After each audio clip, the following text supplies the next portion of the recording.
ਅਸੀਂ ਇੰਡੀਆ ਦੀ ਹਾਰ ਬਰਦਾਸ਼ਤ ਕਰ ਲਈ ਸੀ ਲੇਕਿਨ ਅਫਗਾਨੀਆਂ ਅੱਧੀ ਮਾਰ ਕੇ ਹਾਰ ਹੋ ਗਈ ਤੇ ਪਠਾਨਾਂ ਨੇ ਮਰੀ ਹੈ ਕੀ ਅਸੀਂ ਇੱਥੇ ਹੁਣ ਇੱਥੇ ਪਠਾਨ ਸਾਡੇ ਸਾਹਮਣੇ ਲੁੱਡੀਆਂ ਪਾਣ ਰਹੇ ਨੇ ਅਸੀਂ ਕੀ ਕਰੀਏ ਬਹੁਤ ਮਾਯੂਸ ਕੀਤਾ ਹੋਇਆ ਇਹਨਾਂ ਨੇ ਸਾਨੂੰ ਹੁਣ ਅਸੀਂ ਪਠਾਨਾਂ ਨੂੰ ਕੀ ਮੂੰਹ ਹਾਈਏ India Afghanistan bye bye target Pakistan. सबसे पहले कांग्रेचुलेशन भाई, आज हमने वर्ल्ड कप जीता है। भिखारियों से तो जीते ही जीते, वर्ल्ड कप जीता है। भिखारियों को घुसा के हम वर्ल्ड कप जीत चुके हैं। हमने भिखारियों का रिकॉर्ड भी तोड़ दिया, हम जीत गए भिखारियों से। लेकिन ये कब जीतेंगे हिंदुस्तान से, ये तो मुमकिन ही नहीं है। और भाई जय हो भारत माता की और हिंदुस्तान की जय हो। We will crush the baby. कुछ भी। आज स्टेडियम के अंदर दिल दिल पाकिस्तान चल रहा था जी। कोच सर को मैंने ये बताना था, कोच भी नहीं बल्कि डायरेक्टर साहब हैं जो कि ऑनलाइन कोच है हमारे। लेकिन मेरा ख्याल में अब उनका कोई इस किस्म का रीजन आएगा कि उन्होंने अफगान जलेबी जो है वो ज्यादा ऊंचा चला दिया था। वर्ल्ड चैंपियन थे हम, और अफगानिस्तान इकॉनमी हमसे बेहतर हो रही है, टीम भी हमसे बेहतर हो रही है, उनकी करेंसी भी हमसे बेहतर हो रही है, आज उनकी बैटिंग भी हमसे बेहतर हो रही है।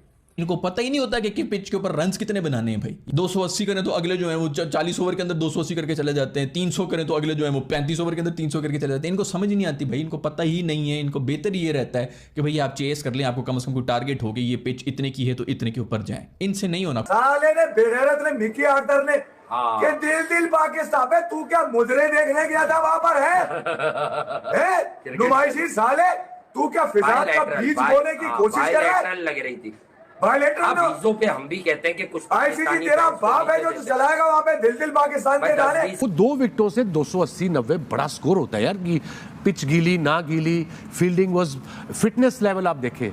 हम चीखे मार रहे हैं शो पे 3 हफ्ते से कि 2 साल से इनका फिटनेस टेस्ट नहीं हुआ। अब मैं लड़कों के इंडिविजुअल नाम लूँ, इतने इतने उनके मुंह हुए हैं, लगता है रोज कोई 8-8 किलो कढ़ाई खाने ने, निहारियां खाने ने। कि एक उनके पास पेस अटैक था, उसी पे आउट हो गया माशाल्लाह। हाँ, तो अब आपका स्टैंडर्ड यहाँ तक आ गया। उसकी फिटनेस देख के मैं हैरान था, इतना बड़ा उसका बाग जैसा मुंह बना हुआ है। जीरो उसकी फिटनेस है। और डाइव मारते रमीज भाई कमेंट्री कह रहे थे कि बॉल के ऊपर से डाइव मारता है बॉल। यार आपने खेलना, आपने हराना इंडिया और इन लोगों को है, तो आप ऐसे ही था रमीज भाई, ये वो हमेशा डाइव मारता, बॉल निकल जाती है। और आपने कमेंट भी किया था कि ये माशाल्लाह इतना फिट है कि नीचे आते हुए इतना टाइम लगता है। इनको पता ही नहीं होता कि पिच के ऊपर रन्स कितने बनाने हैं भाई। ये चेस कर रहे हो तो फिर भी इनको पता होता है कि अच्छा इस पिच के अंदर इतने रन्स हैं। अदरवाइज इनको कोई आइडिया नहीं है। 25-30 ओवर ये समझने की कोशिश कर रहे होते हैं कि पिच के, और फिर आउट होकर चले भी जाते हैं। अगला बंदा आ रहा था, उसके अपने कोई नए मसले शुरू होते हैं, घरेलू मसले भी पिच के ऊपर ही लेके आ रहे होते हैं। 280 करें तो अगले जो है वो 40 ओवर के अंदर 280 करके चले जाते हैं। 300 करें तो अगले जो है वो 35 ओवर के अंदर 300 करके चले जाते हैं। इनको समझ नहीं आती भाई, इनको पता ही नहीं है। इनको बेहतर ये रहता है कि भाई आप चेस कर लें, आपको कम से कम कोई टारगेट हो गई, ये पिच इतने की है तो इतने के ऊपर जाए। इनसे नहीं होना कुछ भी। आज स्टेडियम के अंदर दिल दिल पाकिस्तान चल रहा था जी। कोच सर को मैंने ये बताना था, कोच भी नहीं बल्कि डायरेक्टर साहब हैं जो कि ऑनलाइन कोच है हमारे। लेकिन मेरा ख्याल में अब उनका कोई इस किस्म का रीजन आएगा कि उन्होंने अफगान जलेबी जो है वो ज्यादा ऊंचा चला दिया था। कोच साहब लगे हुए थे कि जनाब दिल दिल पाकिस्तान नहीं चलाया, ये नहीं किया, वो नहीं किया। क्या घटिया और थर्ड क्लास हरकतें कर रहे हो। पाकिस्तान के अंदर भी बस इसी किस्म के जो बयान दे रहे होते हैं, जो बयानबाजी में तेज होते हैं, यहाँ पे निकली तालियां बज रही हैं, उन्हीं को हुकूमत में हमने रखा हुआ होता है, उन्हीं को ओहदे मिल रहे होते हैं। ये गोरों का भी वही चीज है, उसको भी पता चल गया कि इनको किधर हमने जो है कौन सी बात करनी है जिसकी वजह से इन्होंने ओके कर देना और तालियां बजाना शुरू कर देना है। आज लग गए भाई, नारे भी लग गए, सब चीजें हो गई। इतनी ज्यादा सपोर्ट आई हुई थी उधर। मैं खाम इंडियन थे जो कि बैठे हुए थे पाकिस्तान की किट के अंदर, क्योंकि मुझे कहीं से पाकिस्तानी नहीं लग रहे, इतने आई हुई थी सपोर्ट, सबने शोर मचा दिया। किधर गई आपकी परफॉर्मेंस भाई? आप जब छक्के मार रहे होंगे ना तो इवन इंडिया के किट में बैठे लोग भी जो है तालियां बजाएंगे। परफॉर्मेंस के ऊपर सब चीजें होती हैं। पुराने वाले भी क्रिकेटर्स होते थे, उनके लिए खड़े होकर भी तालियां बजाते थे जब वो अच्छी क्रिकेट खेलते थे। ये इंडियन लोग ही करते थे। बकवास थर्ड क्लास बस बयानबाजी करवा दो इन सबसे। पाकिस्तान में तो होती है, हमें गोरा भी पूरी दुनिया में वो ढूंढा है जो सिर्फ की सिर्फ मुंह के फायर मारता है। खैर सेलिब्रेशन तो हमारी बनती है इस पूरे मैच के अंदर कि हमने कम से कम 1170 बॉलों के बाद एक छक्का मार दिया आज पावर प्ले में। इससे बड़ी अचीवमेंट हो नहीं सकती। वो भी उसी बंदे ने मारा जिसको हमने वैसी साइड पे किया हुआ था, क्योंकि वो दोस्त नहीं था। फखर साहब जो है दोस्ती की वजह से पिछले 1 साल से खेल रहे थे।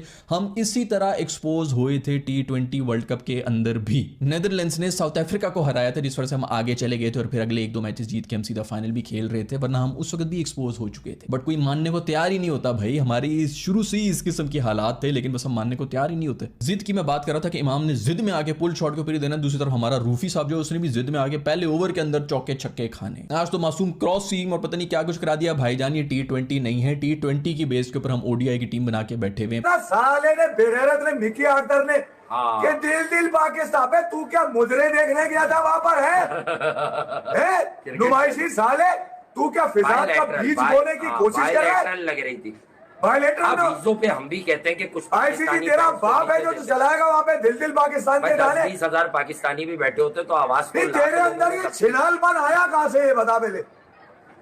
तू आया कहां से निकल के, ये बता। तू तो भाग जाएगा अपनी पूरी फॉरेन टीम लेके, सुन मेरी बात। उसके बाद आएगा पाकिस्तान में लोकल कोच, उसमें तब्बर नहीं होगा कि लोगों को हटाए। ये गेम चल रहा है सारा।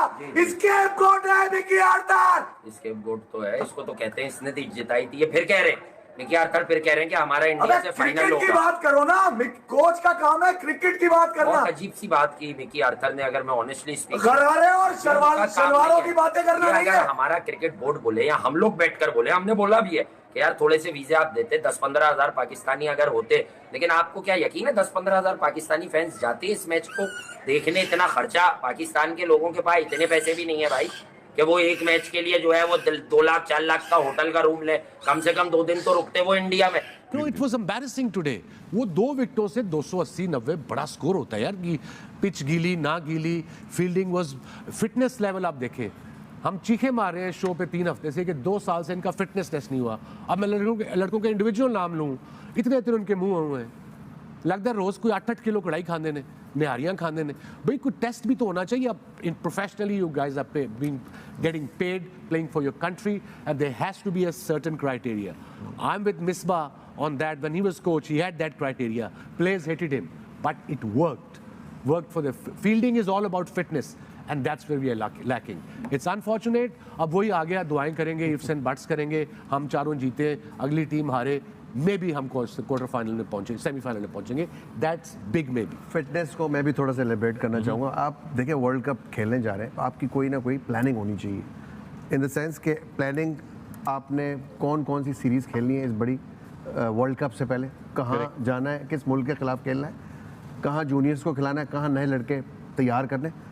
3 महीने हम ऐसे मुल्क में क्रिकेट खेलें जहाँ पे जो फिटनेस के भी वसी महीने बाद वो ड्रेन आउट हो गए सारे प्लेयर्स। आज हमने उसकी एग्जांपल फील्ड में देखी, हमें क्लियरली नज़र आया कि सब लेथार्जिक थे, बिल्कुल फटीग लग रहे थे, किसी से फील्डिंग नहीं हो रही थी। इसकी मेन वजह यह है कि आपने ऐसे मौसम में श्रीलंका का टूर रख लिया। श्रीलंका का टूर आपको सबको पता है, हम सब वहाँ खेले हुए, बंदा ड्रेन आउट हो जाता है। 3 महीने आपने पहले टेस्ट सीरीज़ खेली, फिर अफगानिस्तान से एक सीरीज़ खेली, उसमें भी यंगस्टर्स को चांस नहीं दिया आपने।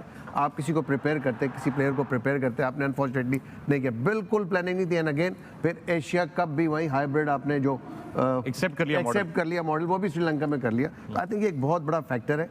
जो भी क्रिकेट बोर्ड में आते हैं, जो जैसे अभी वसीम भाई ने बात की है, इनको क्रिकेट का बिल्कुल नहीं पता होता है और इनको आई डोंट नो किससे एडवाइस लेते हैं, समझ से बाहर है। एक बहुत बड़ा डिजास्टर है। बट मोइनी, वो कहते हैं ना कि जो जज, मैं दोबारा पहले भी एग्जांपल दे सकता हूं, जज a person by his advisers. बिल्कुल सही। आपको बंदे वो चाहिए एडवाइस करने वाले जो अपनी नौकरी का ना सोचे, जो आगे टीम का बेहतरी का सोचे। जितने भी पॉलिटिकल लोग आते हैं, अभी भी ये हो रहा है, अभी भी कंसिस्टेंटली सुनने में ये आ रहा है 70 से 80 बंदे अभी भी नए एम्प्लॉय हैं जिनको कोई नहीं जानता क्रिकेट फील्ड में, जिनका कोई तजुर्बा नहीं है। प्रीवियसली भी ये होता रहा, इवन सेठी साहब के बोर्ड में भी यही होता रहा कि बस एक माइंड सेट। तो ये इवेंचुअली कहने का मकसद ये उसका नतीजा है, इफेक्ट होता है। फर्स्ट क्लास का पूरा सिस्टम चेंज कर दिया 3 महीने में आपने आके। जो मेहनत करके 2 साल में उन्होंने बनाया, जो भी बनाया वो आते ही चेंज।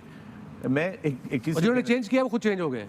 ये बता रहे हैं पाकिस्तान को क्रिकेट खेलते कैसे। यार वर्ल्ड चैंपियन थे हम, और अफगानिस्तान इकॉनमी हमसे बेहतर हो रही है, टीम भी हमसे बेहतर हो रही है, करेंसी भी हमसे बेहतर हो रही है, आज की बैटिंग भी हमसे बेहतर हो रही है।